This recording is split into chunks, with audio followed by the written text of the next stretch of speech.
Mr. Luxury, your parents wanted you to be aware that you all will be leaving shortly to attend the Grand Ball. I know. I'm ready. The Grand Ball wouldn't be an upscale event without my family and I in attendance. We are delicacy. I hope they are not letting any peasants in like they did last time. They tried to disguise themselves as rich but reeked of poor. That's not a nice thing to say. Who said that? You can just call me the voice. And you shall call me Lux. But who are you to tell me anything? I come from greatness, a royal bloodline. I don't think you fully examined your family tree. No need to worry, I'm going to give you a brief history lesson about your family.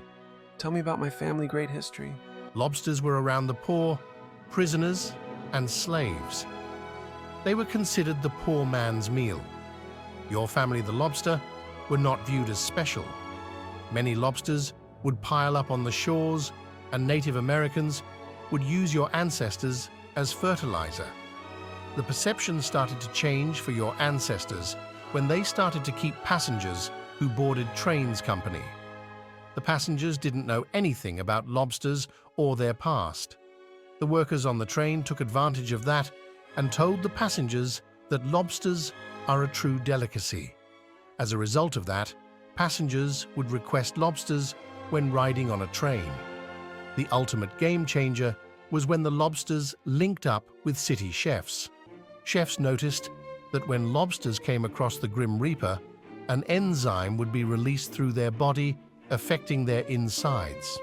The city chefs discovered it's better for the Grim Reaper to visit a lobster while they were boiling, so their remains would not rot.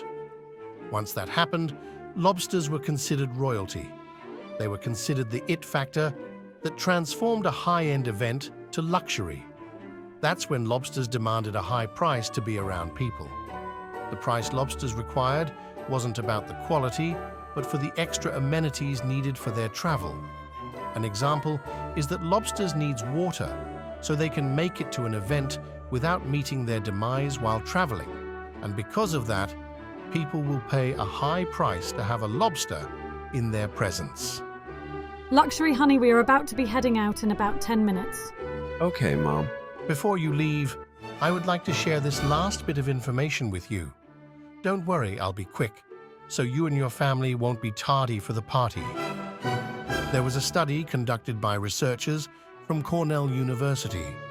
The researchers went to an Italian buffet in upstate New York and manipulated the prices. The customer were offered the buffet for either $4 or $8. The conclusion of the study left the researchers fascinated because the results revealed that even though all the customers that ate from the buffet was choosing from the same food, the customers who paid more reported a better experience than the customers who paid the lower price. I say that to say this: people are not around you for who you are, but simply for how much you cost. Have fun at the party.